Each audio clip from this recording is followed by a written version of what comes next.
Further debate? The member for York South-Weston. Well, thank you, Mr. Speaker. I am pleased to rise in the House today to speak to Bill 84 and say a few words regarding electrification of the Up Express or Area Link. Many of you will know that, like MPP Shine, I support electrification, having introduced my own private member's motion calling on the province to embrace electrification as an environmentally safe means of powering commuter trains and to make the Georgetown corridor a priority for the electrification of commuter trains, as there are a number of high-density neighbourhoods all along it. This motion passed second reading unanimously with all party support in February 2011. I also voted in favour of each iteration of MPP Shine's bill, and today I will vote in favour of it once more because I support the spirit of this bill.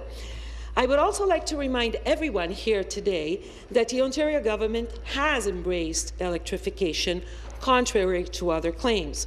Our government has made this section of the corridor a priority by committing and allocating funding for a comprehensive electrification EA, which has commenced and which is now welcoming public participation in consultations. While the EA is set to be completed in 2014, the member is correct. The funding toward electrification is not currently in place. I am committed to working on securing funding so that we see more progress towards our common goal.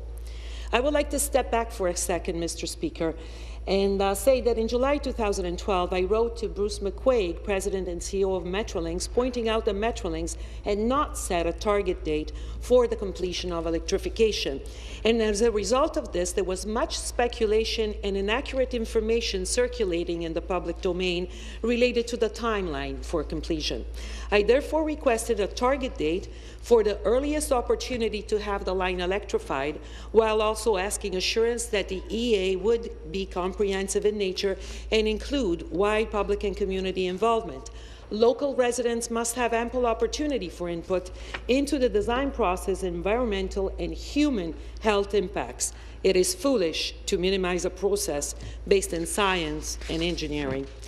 Mr. McQuaig responded that the earliest possible date would be 2017.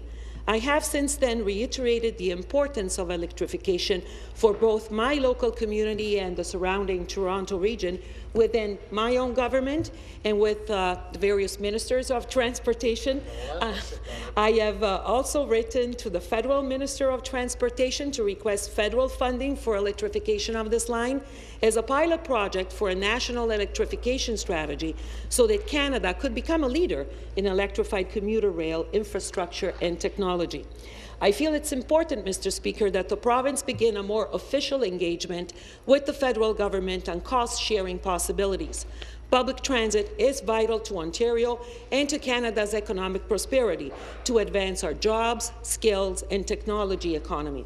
And therefore, investing in transit infrastructure is not only a provincial responsibility, but a national one as well. Metrolinx calculates that it will complete the environmental assessment sometime in 2014 and estimates a 3-year construction delivery period for electrification. In a recent letter that I sent to the Ontario Minister of Transportation, who is here today, I requested that in order to ensure that we stay on track to meet the 2017 target for electrification, the Minister take the following undertakings. 1, seek confirmation from Metrolinx that it's still their intention to complete the EA by 2014. 2, I think it will be important to signal funding in 2014-15 for design and construction relating to electrification. That Metrolinx ensures that the tools and revenue streams that is currently developing include the generation of funds to support the completion of electrification by 2017.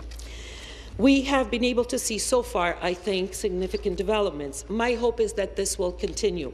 I feel that we must all recognize that significant progress has been made toward our collective end goal of electrification, Mr. Speaker. As the MPP for York South-Weston, an area with a keen interest in better public transit, I have worked with my entire community over the past 6 years to be certain that our community can benefit from this project. Together, we have made Weston an Up Express stop creating a potential for economic uplift and revitalization of the community. We've secured funding for a comprehensive EA on electrification, ensure that construction for the Aerial Link and GO expansion take into account the requirements for electrification, and that construction is going on right now. Buried commuter trains with tunneling through parts of the Western Rail Corridor, keeping the connectivity of the community, improving the safety and the look of the corridor, secured expansion for the future GO service for local residents, secured a commitment for a new GO station, funding for a year-round farmers market and a cultural hub on John Street, and funding towards St. John the Evangelist Catholic Elementary School that would also be using the surface of the tunnel as a play area. The trains are convertible to electrification, and I think that's one good thing. And the Up Express is publicly funded. It was not in the beginning. So I think, Mr. Speaker, that this is progress, that the concerns of our communities are being heard, and that there's certainly more work to be done. And Bill 84 is a clear indicator of the desire for forward momentum on this project, but it is clear that we are moving towards an electrified aerial link line. Thank you very much.